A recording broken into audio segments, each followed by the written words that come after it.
주시고 사용해 주심을 인해서 감사드립니다. 오늘 이제 사도행전이 다 맞춰졌네요.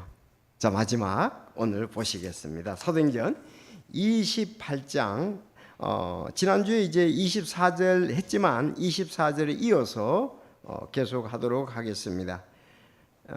사도행전 28장, 사도행전은 28장까지 있습니다. 그래서 24절에서 31절까지. 자, 우리 교독하겠습니다. 24절 제가 하겠습니다. 어떤 사람들은 그가 말한 것들을 믿고 어떤 사람들은 믿지 아니하더라.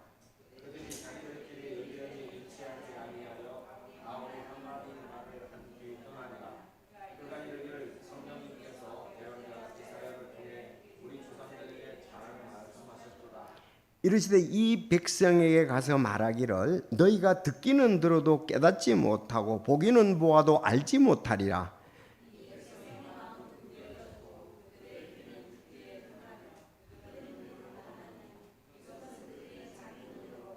귀로 듣고 마음으로 깨달아 회심하여 내게 고침을 받지 못하게 하려 함이라 하라 하셨느니라. 그러므로 너희는 하나님의 구원이 이방인들에게 보내졌다는 것과 그들이 그것을 드리라는 것을 알라 하였더라. 그가 이 말을 하매 유대인들이 떠나 자기들끼리 큰 논쟁을 벌이더라. 바울이 자기 셋집에서 만 2년을 거하며 자기에게 오는 모든 자들을 받아들이고 전적으로 확신 있게 하나님의 왕국을 선포하며 주 예수 그리스도에 관한 것을 가르쳤으나 아무도 그를 막지 못하더라. 아멘. 자, 기도하겠습니다. 하나님 아버지 감사합니다. 이제 저희들은 오늘 사도행전 마지막 부분을 보며 또 참 바울의 사역의 끝이 어떻게 됐는가를 알게 해주셔서 감사합니다. 오늘 또 성령의 역사 가운데 이 말씀 우리가 잘 듣고 오늘날 우리는 어떻게 실천해서 하나님께 영광을 돌릴까 참 귀한 교훈과 도전이 되게 인도해 주시고 아버지 이 말씀을 통해 큰 영광을 받아 주옵소서. 바울을 사용하듯이 저희들도 이 시대에 사용하여 주시옵소서. 주님의 몸된 교회가 사명을 잘 감당할 수 있도록 복 주시기를 원합니다. 마칠 때까지 도와주옵소서. 예수님의 이름으로 기도드리옵나이다. 아멘. 예수님이 승천하시기 직전에 하신 말씀 기억이 나십니까?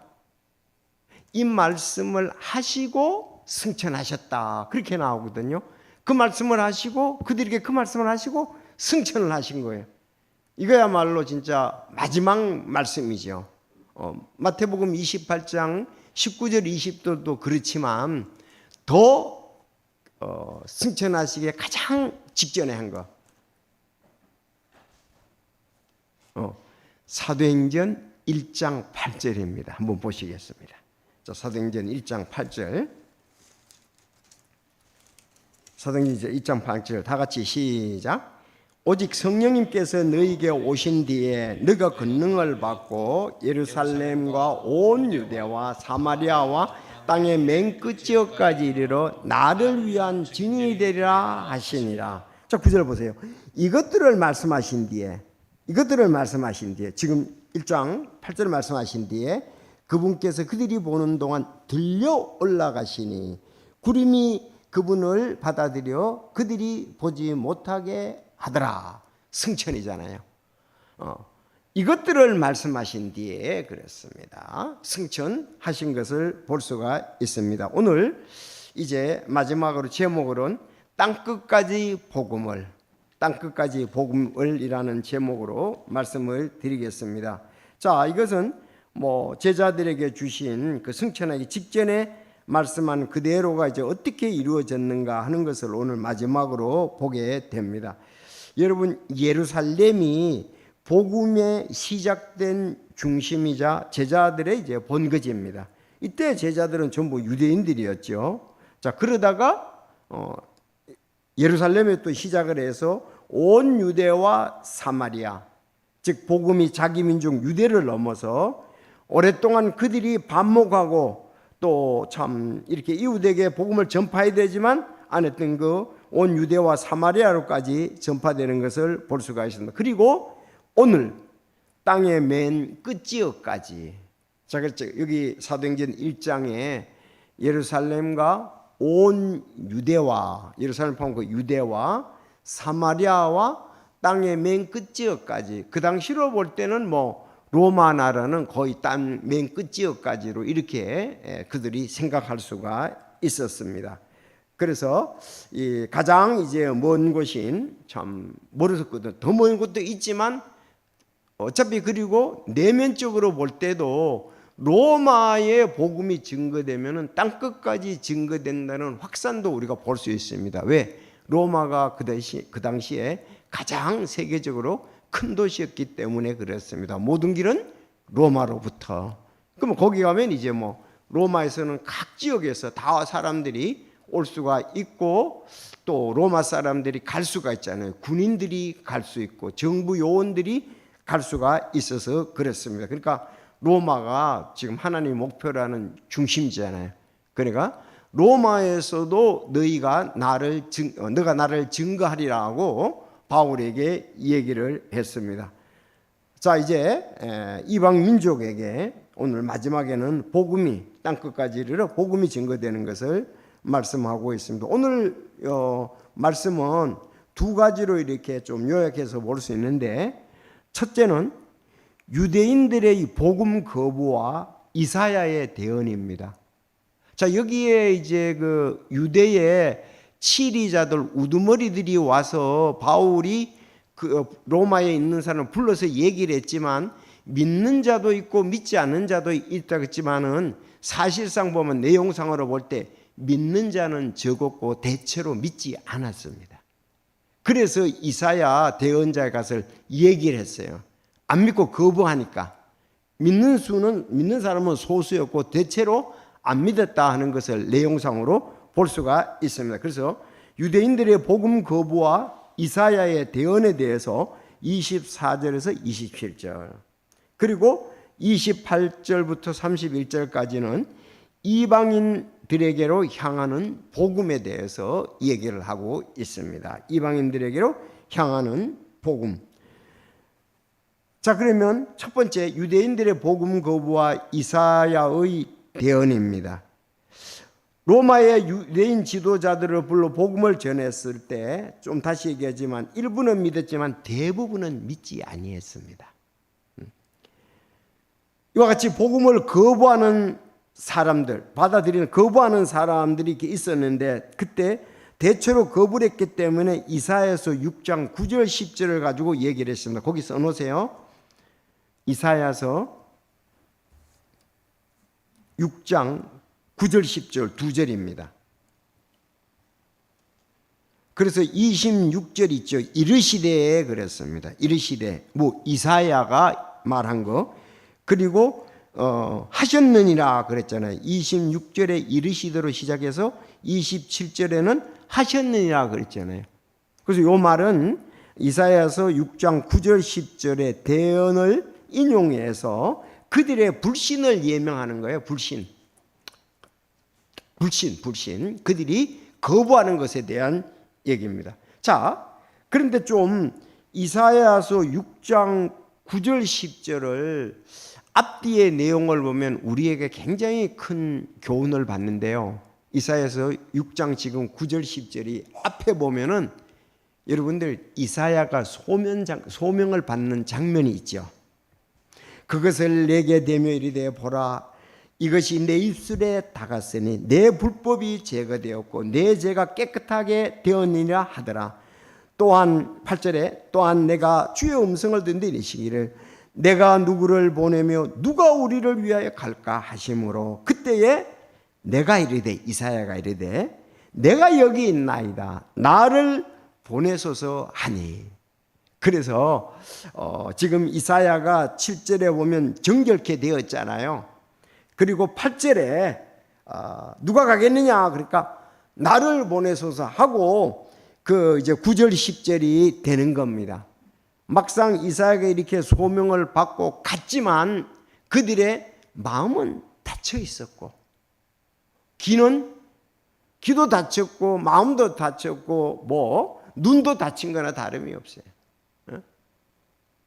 다 거부한 거예요. 사람들이 대체로 전부 다 이사야가 얘기를 다 보내서 소명을 받고 갔지만 거부를 한 건데, 그 거부한 것을 갖다가 오늘 본문에서 내가 지금 유대인들 그 지도자들을 불러놓고 얘기를 했는데 몇 사람 믿고 대체로 안 믿었는데, 이사야가 예언한 것이 오늘 여기서도 그대로 그 모습이 보여지는구나, 그걸 얘기를 하는 거예요.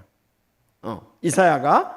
그래서 그 이사야서 6장 9절 10절을 보면 같은 내용인데, 그분께서 이르시되 가서 이사야에게, 그분께서 이르시되 가서 이 백성에게 말하기를 참으로 너희가 듣되 깨닫지 못하고 참으로 너희가 보되 알지 못하느냐 하며, 이 백성의 마음을 우둔하게 하고 그들의 길을 둔하게 하며 그들의 눈은 닫힐지니 이것은 그들이 자기 눈으로 보고 귀로 듣고 마음으로 깨달아 회심하여 고침을 받지 못하게 하려 함이라 하시더라 그랬습니다.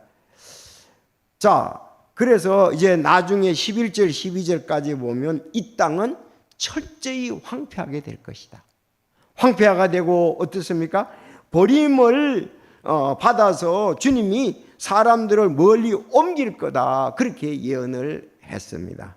자, 그것이 이사야서 6장 9절 10절 앞뒤 내용입니다. 그러니까 이스라엘 백성들이 참 누가 갈까 하는데 그 가는 사람들도 쉽지 않았지만 이사야가 갔는데 막상 그들에게 얘기해도 그들은 마음이 닫혀 있어서 귀가 닫혀 있고도 눈이 감겨 있어서 보지 못했습니다. 결국 그들은 대언자들이 얘기한 것을 듣지 않고 그 땅은 황폐하게 되고, 그래서 이제 포로로 잡혀가는 거예요. 그 다시 이제 돌아오게 되지요. 자, 그러니까 이 사람들이 간단히 말씀드리면 이 대언자가 말한 것은 고의적으로 거부를 한다는 거지요.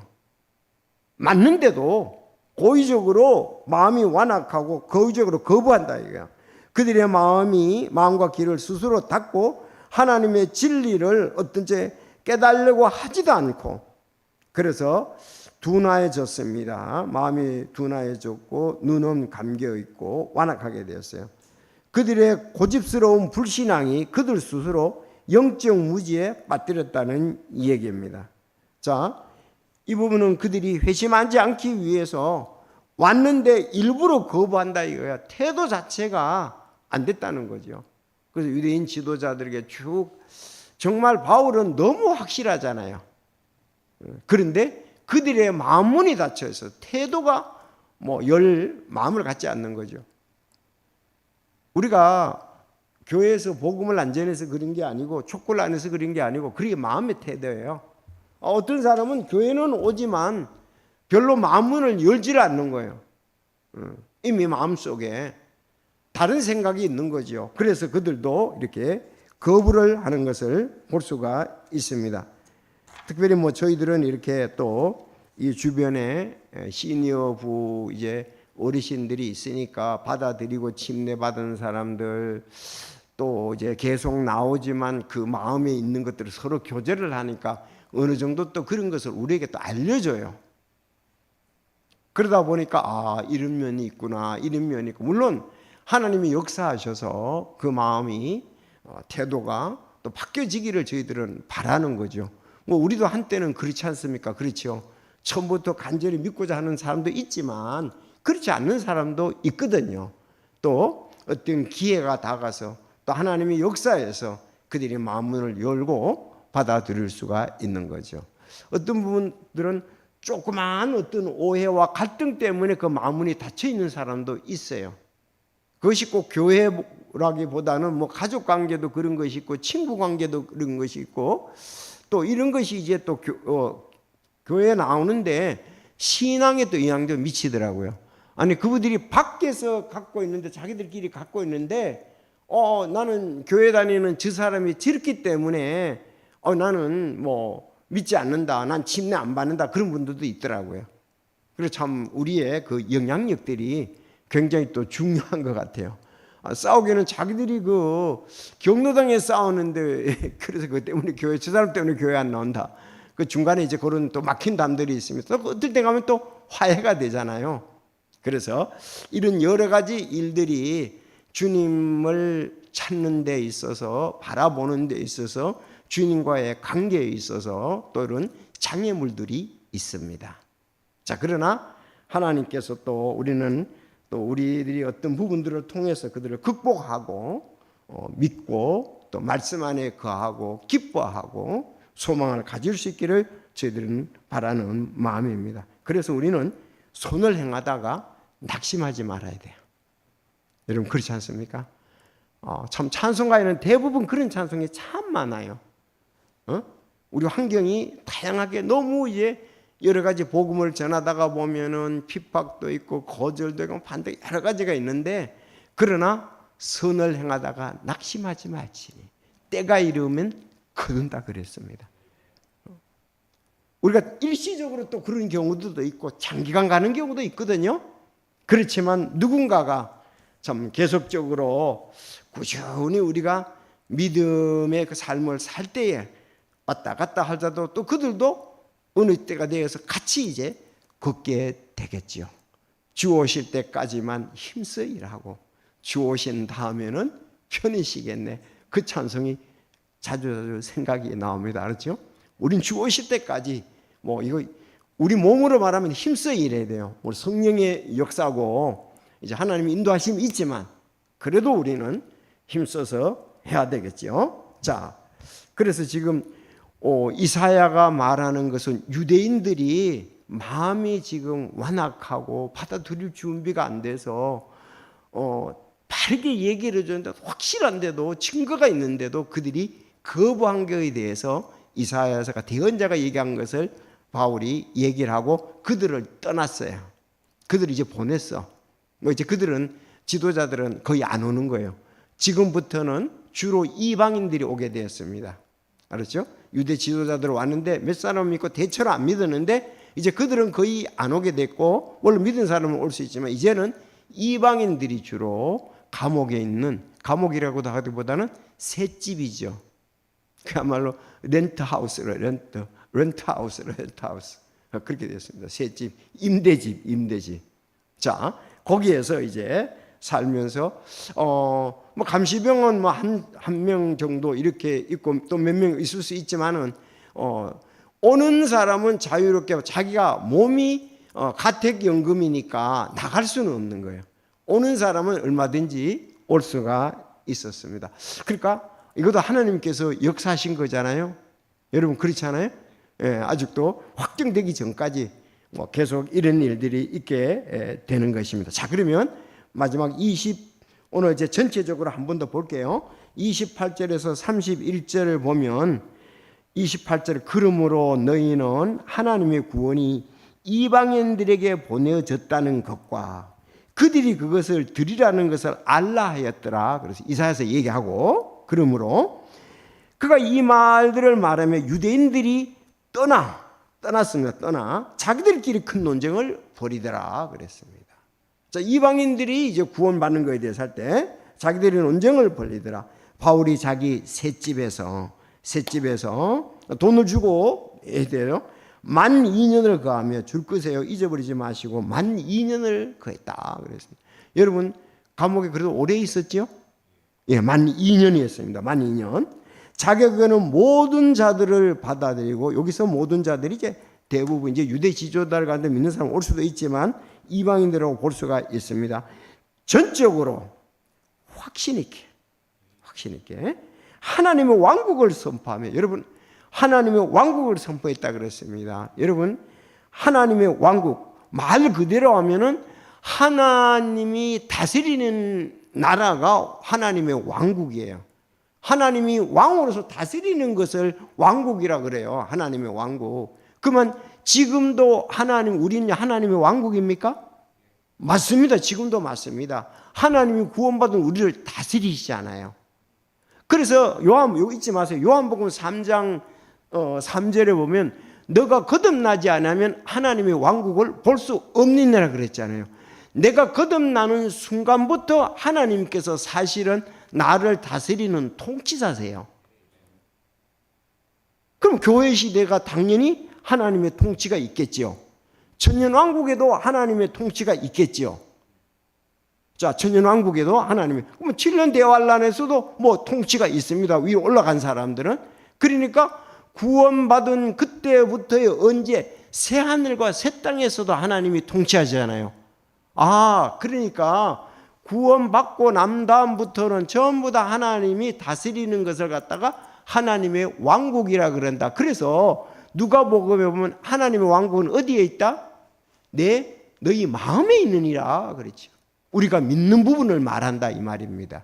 그래서 쉽게 제가 얘기를 했습니다. 그래서 하나님의 왕국을 선포하며, 이거는 하나님의 왕국은 현재도 중요하고 미래도 중요하고 이제 영원토록 될 거니까 다 중요한 거죠. 하나님이 현재, 미래, 영원까지 다 역사하시는 것이 하나님의 왕국이다. 근데 왕국을 선포하면 진짜 왕국은 오히려 지금도 다스리지만 장래가 다는 것, 장래에 관한 부분이 더 많은 부분들을 차지하겠지요. 왜? 우리가 이 땅에 사는 건 짧잖아요. 천년왕국은 천년이지 않습니까? 그 다음에 새하늘과 새 땅은 영원하잖아요. 그런 면에 볼 때에 우리에게는 희망, 소망이죠. 주님 계속 계실 거네요. 그래서 선포하며 그런 분, 주 예수 그리스도에 관한 것들을 가르쳤으나 아무도 그를 못해. 주 예수 그리스도로 가르치는 것과 하나님의 왕국은 거의 같은 맥락으로도 볼 수 있잖아요. 왜? 예수 그리스도에 관한 거 복음이죠. 핵심은. 그거 없이는 하나님의 왕국에 들어갈 수가 없기 때문에 그렇습니다. 그래서 바울은 어떻습니까? 지금 아마 그 로마 교회 성도들이 이런 그 믿음의 확신이 좀 약할 수가 있습니다. 어쩌면. 왜? 오순절날 그들이 여기 사도행전 2장에 보면 오순절날 로마에서도 왔다고 기록이 되어 있습니다. 그들이 구원받고 어느 정도는 같이 있었으면 갔을 때에 아직도 바울이 전하고자 하는 참 확신에 대한 내용이 참 많잖아요. 자기가 경험한 것도 있고 하나님께서 말씀하신 부분도 있고. 그래서 그들이 구원을 받아도 확신과 성장과 성숙이 필요하지 않습니까? 그런 부분까지 풍성한 은혜를 로마 성도들에게 주기를 원했던 거예요. 그래서 바울은 어떻습니까? 전적으로 확신 있게. 참 이 신앙이 확신이 너무나 중요합니다. 확신이 있어야 기쁨이 있잖아요. 확신이 있어야 소망이 날로 더하잖아요. 이 부분이 약하면 생활도 힘이 없어요. 사실 왜 생활이 힘이 없습니까? 내가 주님의 영광을 위해서 쓰이고 있다는 부분들이 정확하면은 생활에 힘이 있습니다. 특히 이거는요, 복음을 전하고 성도들이 양육이 될 때, 학생 양육이 될 때 이때는 힘이 있는 거예요. 복음을 안 전하고 성도들이 양육도 안 되고 이랬을 땐 힘이 우리가 빠져. 그러니까 바울 사도는 감옥에 있었지만 힘이 빠지는 게 아니고 더 확신하고 열정이 더해졌다고요. 왜? 하나님이 나를 로마 지금 오게 하셨고 이들에게 복음을 전하게 하셨다는 것이 그 속에서는 마음에 불탔다고요.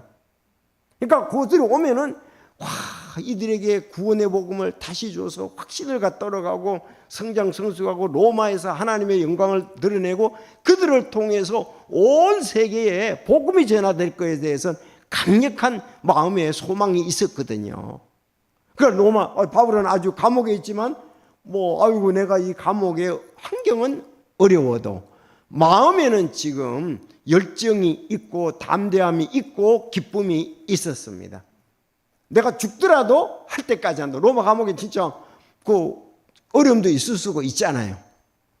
그래서 우리가 이렇게 그래서 사도행전을 이렇게 쭉 봅니다. 그러면 사도행전 이제 핵심 주제와 한번 좀 강조를 우리가 볼게요.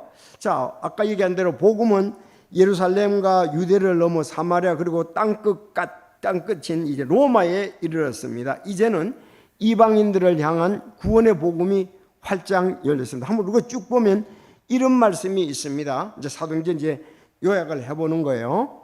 사도행전 1장 복음 전파와 예루살렘과 유대입니다. 사도행전 1장 8절 오직 성령님께서 내게 임하시면 너희가 권능을 받고 예루살렘과 온 유대와 사마리아 땅의 맨 끝째까지 이르러 나를 위한 증인이 되라 하시니 이 구절은 예수님이 승천하기 전에 제자들에게 주신 명령을 복음 전파의 지리적 이렇게 순서를 지금 얘기를 하고 있는 거예요. 이렇게 될 것이다. 이미 얘기를 했습니다. 그렇게 해서 1장 8절 다음에 2장 1절에서 4절에 가보면 오순절에 성령님께서 강림하시고 충만히 역사하셔서 사도들이 성령으로 충만하면서 이제 여러 언어로 말하기 시작을 했습니다. 이 사건을 통해서 예루살렘에 지금 모인 수많은 유대인들이 복음을 듣고 회개하는 역사가 있었습니다. 그때 몇 명이 구원받아요? 사도행전 2장 41절에 보면 오순절에 베드로의 설교로 약 3,000명이 구원을 받게 됩니다. 자, 그리고 사도행전 4장 4절에 보면 또 그 성전 미문에서 베드로가 설교할 때 약 5,000명이 믿게 됩니다. 뿐만 아니라 이제 요건 두 개는 구체적인 숫자가 나오는 거에 따라합시다. 3,000명, 5,000명. 요 숫자가 요건 다 기록되어 있어요. 요런 숫자는 기록 안 됐지만 2장 47절에 보면 주께서 구원받는 사람들을 날마다 교회에 더하시니라. 수적 증가. 또 5장 14절에 믿는 자, 즉 남자들과 여자들의 큰 무리가 주께 더해졌더라. 자, 6장 7절 예루살렘의 제자 수가 심히 많아졌더라. 11장 24절 바나바의 사고로 큰 무리가 주님께 돌아왔더라. 이제 그건 이제 나중에 이제 11장은 주인데 이제 6장 7절까지가 사실은 그 핍박받기 전에 관한 내용들이죠. 왜냐 8장에는 핍박받는 장면이 나오니까. 그래서 제가 한번 큰 무리가 도대체 몇 명이 큰 무리냐, 요거는 몇 명이나 수십 명이 아니라 수백 명 동안 그 이상이 된다 그랬어요. 그렇게 했을 때에 지금 내용으로 볼 때에 날마다 더해졌고 큰 무리가 더해졌고 수가 힘이 많았고 큰 무리가 더해졌다. 이렇게 볼 때에 뭐 만약에 몇백 명씩 그렇게 이렇게 한다면은 한 최소한도 15,000명은 넘었지 않을까. 그렇게 이제 볼 수가 있는 거죠. 예. 자, 이렇게 이제 그러면 뭐 그 당시에 거의 15,000명, 여튼 뭐 조금 줄일 수도 있고 늘릴 수도 있습니다만은 여튼 큰 무리라는 것이 몇백 명씩은 된다는 걸 가정했을 때에 뭐 그렇게 우리가 볼 수가 있습니다. 자, 이렇게 해서 예루살렘 교회가 그냥 아주 크게 했죠. 그런데 하나님께서 역사하셔서 어떻습니까? 예루살렘 교회 성도들은 뭐만 보였습니까? 영혼만 보인 거예요. 영혼이 크게 보인 거예요. 그래서 어떻습니까?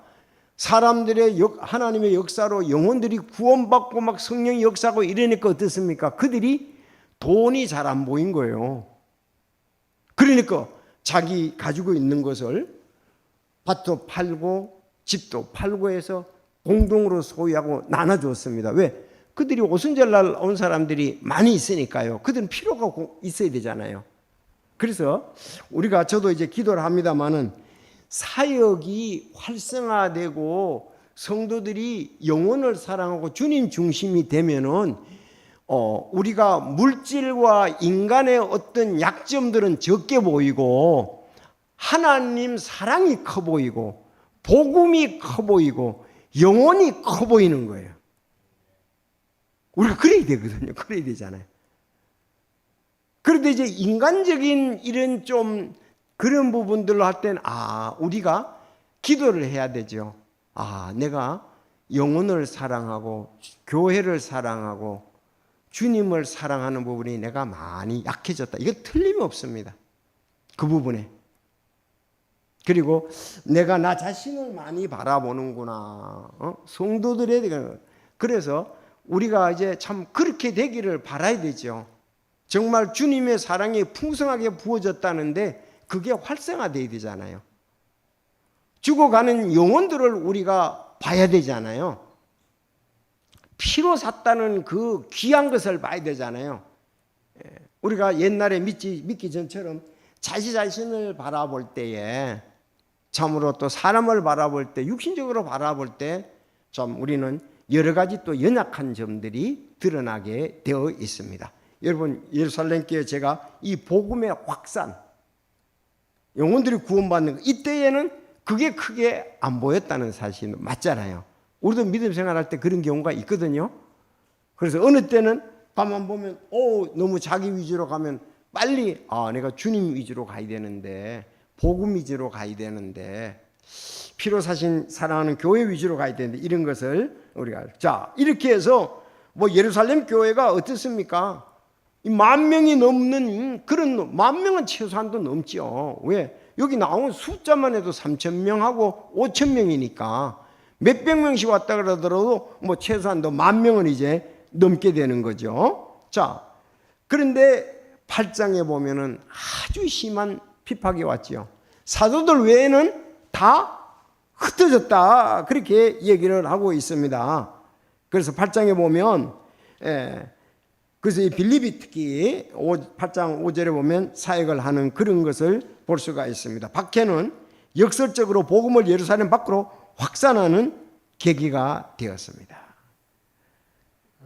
사도들 외에는 모든 성도들이 유대와 사마리아 쪽으로 흩어졌어요. 그때 이제 빌립이 사역하는 내용이 있죠. 이렇게 핍박을 받았는데도 지금 뭐가 더 중요시 보였습니까? 핍박은 왔지만 많은 성도들이 영혼이 또 보이기 시작을 하는 거예요. 핍박 자체보다도 영혼을 크게 받잖아요. 그러니까 유대와 사마리아 사람들이 구원받게 하는데 놀라운 역사를 한 거죠. 이제 예루살렘은 어느 정도 복음화가 거의 많이 되었다고도 볼 수가 있겠죠. 그런데 이제 10장이 중요하지 않습니까? 베드로가 고넬료라는 이방인 로마 군인의 집에 들어가 복음을 전했는데, 이제는 이방인들이 죽게 돌아온 것에 결정적인 전환점이 되었습니다. 사도행전 10장요, 잊지 마시고요. 그래서 고넬료라는 사람이 구원받는 걸 통해서 이제 이방인도 전부 지금까지는 유대인입니다, 그렇죠? 유대를 개종한 사람이나. 그런데 이제는 그리고 13장이 완전히 사도행전에서는 큰 전환점이죠. 뭐 전환점이죠? 네? 지금까지는 누구 중심? 대체로 1장에서 12장까지는 베드로 중심의 사역이었습니다. 베드로 중심의 제자들과 베드로와 제자들 중심의 사역이었잖아요. 그 중에서도 베드로 사역이 아주 두드러지게 나타나죠. 13장부터는 누구? 이방인의 사역에 부르심을 받은 다마스크 도상에서 받은 바울 사역이 이제 중심이 되면서 어떻습니까? 세계 복음화가 되는 거예요. 13장 안디옥 교회를 중심으로 해서, 예루살렘 교회를 중심으로 해서는 유대인들 복음화, 안디옥 교회를 중심으로 해서 이제 선교사를 보내므로 이방인들이 구원의 복음을 받아들이는 놀라운 역사가 있었습니다.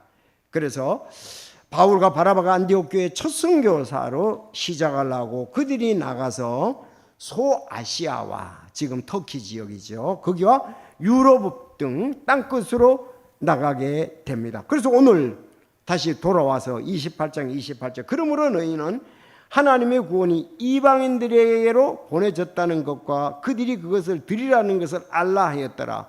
바울 사도는 지금 다 깨고 있는 거예요. 지금 1, 2, 3차 선교 여행을 통해서 어떻게 하나님께서 자신을 사용하였고 구원에 확산되도록 하는 걸 다 알고 지금 얘기를 하는 겁니다. 그러니까 그들이 이제 참 바울을 이방인 사도로 썼다는 거. 바울은 유대인이잖아요. 아주 참 명망 있는 그런 가문에서 또 율법 학자로서 주님 앞에 돌아왔죠. 가브리엘에게 받은 그런 사사를 받은 사람입니다. 로마에 도착한 바울이 유대인에게 이제 복음을 거부당한 거나 다름이 없습니다. 이제 이방이 구원에게 전해질 거라고 선포하는 구절이 28장 28절입니다. 이제 이 복음이 유대와 사마리아를 넘어 최종적으로 목적지인 로마 그리고 땅끝까지 이르렀음을 상징적으로 보여집니다. 여러분, 로마가 이미 복음은 받았지만 그렇게 확산되거나 강하게 그들이 있는 이런 부분은 좀 약했다고요. 그럼 로마가 복음에 대해서 로마 성도들이 힘을 내면은 땅 끝까지 이르러 증인되는 거 지금 완전히 이루어지는 거예요. 여러분 그렇지 않습니까? 왜? 로마 군인들이 구원받는다 그러면 나가서 전할 거 아니겠어요? 군인들은 각 나라로 가서 거기에 조공 바치는 거 가져라 그러잖아요. 저는 이번에 이렇게 정부에서 이렇게 보면 비록 방법이라든지 뭐 이런 것은 다르지만 뭐 서로 나누는 면도 있지만은 뭐 옛날이나 지금이나 참 어떤 부분에서 조공이라고 비슷하게도 볼 수가 있는 면들이 있어요. 그렇잖아요. 자, 그래서 사도행전 이 말을 하면 이제 그들이 떠나가 가지고 자기들끼리 논쟁을 보완했는데 이거는 이제는 복음이 유대인에게 국한되지 않고 또 그들의 저항성을 보여주는 것으로 볼 수가 있습니다. 자, 마지막으로 이제 하나님의 왕국 다시 한번 말씀을 드립니다. 자, 하나님의 왕국은 우리가 말하는 천국이라는 것도 당연히 그 안에 포함되지만 그것만을 지칭하는 것이 아니다. 지금 교회도 하나님의 왕국에 속하는 거죠. 여러분 맞죠? 그렇잖아요. 거듭나지 않으면 하나님 나라 볼 수 없다. 거듭났잖아요. 니고데모가. 그리고 마음속에 있다고 그랬잖아요. 너희가. 그러니까 이때부터 우리는 지금도 하나님의 다스림을 우리는 계속 받아야 되죠. 현재 이미 왕국은 시작이 됐습니다. 그리고 왕국은 또 미래도 되고 영원에까지 미래에 우리 계속적으로 이젠 다스림 받잖아요. 7년 대활로 우리가 7년 그 위에서 상급할 때도 관계가 되고 천년왕국에도 관계가 되고 이제 영원까지도 관계가 된다. 자, 이제 바울은 비록 감금 상태였지만 그는 특별히 제약을 받지 않고 복음을 전하는 모습으로 끝나는 것입니다. 참 여기에 우리가 본받아야 할 것이 있죠. 물리적으로는 지금 감금이 되어 있잖아요.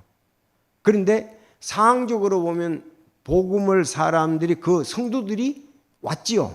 로마 성도들이 당연히요. 그리고 로마 성도들이 다른 영혼들도 데려올 수가 있었잖아요. 그렇죠? 아니 로마에 도착했을 때 이미 막 성도들이 마중 나온 사람들도 있잖아요. 그들도 이제 왔었고. 자, 그래서 바울은 모든 환경에서 예수님을 전했다 하는 거죠.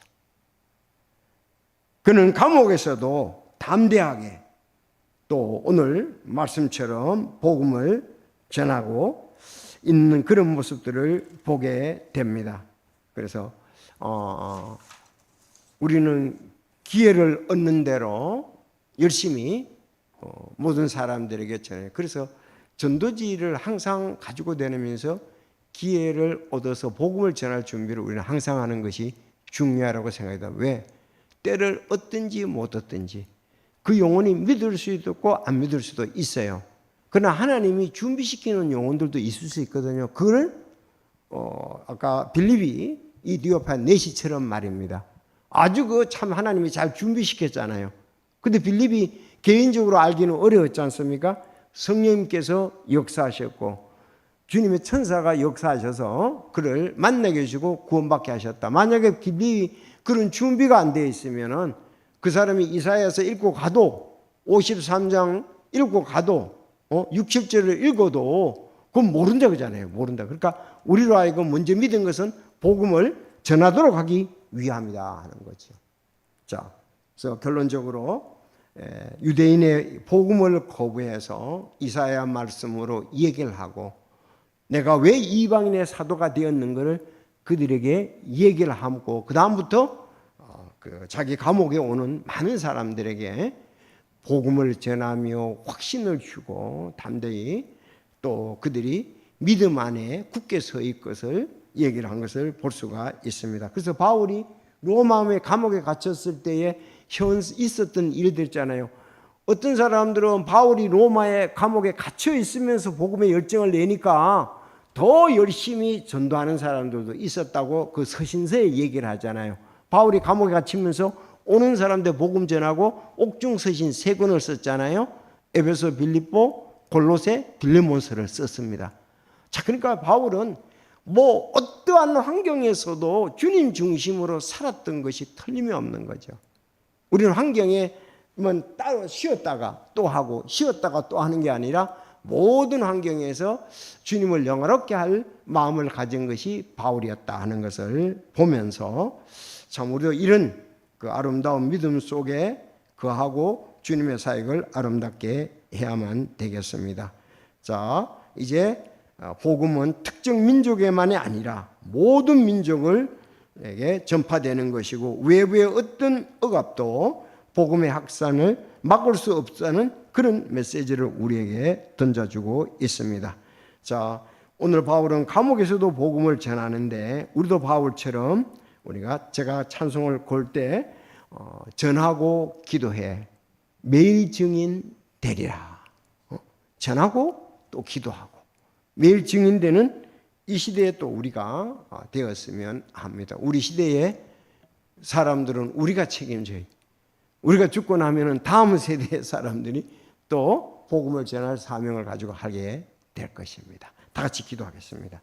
하나님 아버지, 이제 오늘 저희들 로마서 28장